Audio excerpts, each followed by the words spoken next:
what are you noticing with Ukraine and Vladimir Putin and all these things? Well, war is something that's extremely dynamic, which also makes it a very brilliant metaphor for social life, etc.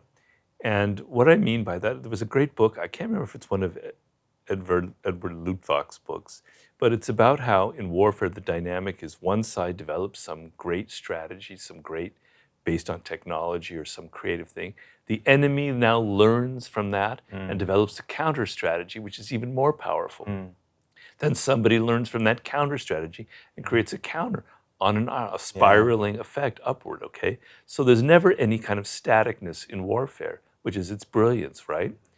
And so what fascinates me now is war is so technology-based, right, that it's almost kind of losing the human element to it.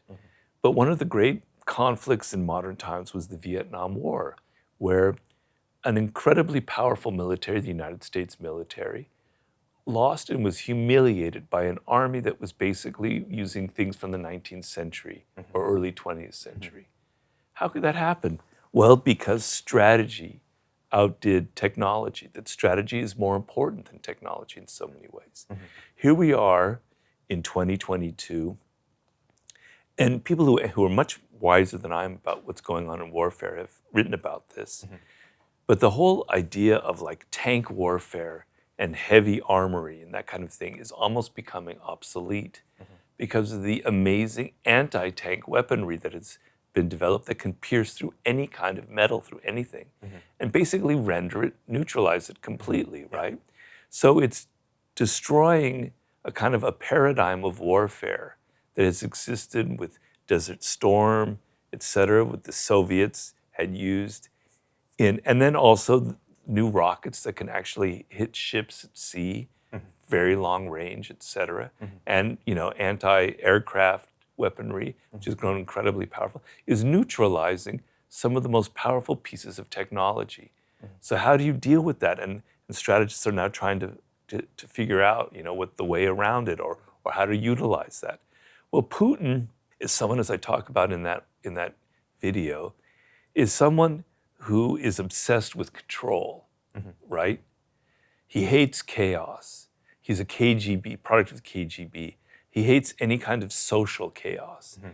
The moment there's the glimmer of a revolution in Russia or other countries, he's deathly afraid of that. He's got to tamp it down to the point where he's going to stifle any voices of dissent, right? And he's controlled everybody in government to the point where they're like his puppets, right? He has his fingers on everything. One man over this immense country, and people got misquoted me. I'm not saying Russia is the biggest country on the planet. It's the largest country on the planet by size. One man over this immense area is insane, right? But this idea, this need for control, he uses now in warfare because war is human. It's not like something that's not human. So his psychological need for control is going to now translate, is now going to be part of his approach to warfare. He wants to control it. How do you control it? Well, we saw in Chechnya, we see in Syria, the way you control it is brutality. You bomb the shit out of these places. You level cities. You destroy the population. You infiltrate. Once you destroy a city, you bring all these other quislings in there. You bring local people to take over the city. In Chechnya, there'll be Russians who are loyal to Putin, et cetera. You just devastate the shit out of it so that there's nothing left that could possibly rise up against him, right? Total control, okay? It worked in Chechnya. It worked in Syria. All right, I'm now going to apply it to Ukraine, right? He's kind of drunk on his own success. So he amasses this army that he's going to march into Kiev and it's going to evaporate in a matter of days. And the other thing about him is he has no access to real-time information about what's going on because everyone is so afraid of not telling him the truth. They give him this idea that the Ukrainians are actually going to welcome the Russians. He's using a 20th century form of warfare that Stalin used against the Nazis in World War II in the 21st century. And it had a terrible, terrible effect, at least in the initial weeks of the warfare, right? Because the Ukrainians, with their smartness, with their agility, with what we call maneuver warfare, trading mobility for firepower, because mobility is a force multiplier, Yeah. and the Russians have no mobility at all, because it's a top-down army where, the soldier on the field has no control. They're just a robot being told what to do by the field general, who at that time was in Moscow, etc. And so it was a classic lesson in all the dynamics of warfare and how you cannot fight the last battle, which is what Putin was doing, right? And so it showed to me all the weaknesses inherent in him, all the lessons that I've been trying to tout through the 33 strategies of war.